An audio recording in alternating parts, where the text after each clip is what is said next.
ایک موقع پر آپ نے فرمایا وہ انسان جس نے اپنی ذات سے، اپنی صفات سے، اپنے افعال سے، اپنے اعمال سے اور اپنے روحانی اور پاک واک کے پرزور دریا سے کمال تام کا نمونہ علم و عملاً صدق و ثواتاً دکھایا اور انسان کامل کہلایا، وہ انسان جو سب سے زیادہ کامل اور انسان کامل تھا، وہ کامل نبی تھا اور کامل برکتوں کے ساتھ آیا، جس نے روحانی باعث اور حشر کی وجہ سے دنیا کی پہلی قیامت ظاہر ہوئی اور ایک عالم کا عالم مرا ہوا اس کے آنے سے زندہ ہو گیا۔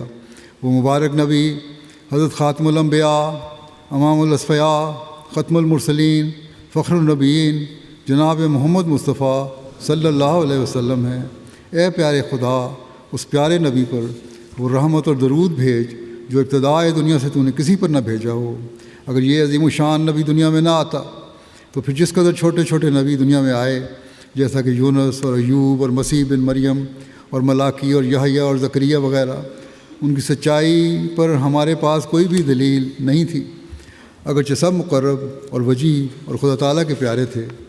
یہ اس نبی کا احسان ہے، یعنی حضرت صلی اللہ علیہ وسلم کا احسان ہے کہ یہ لوگ بھی دنیا میں سچے سمجھے گئے۔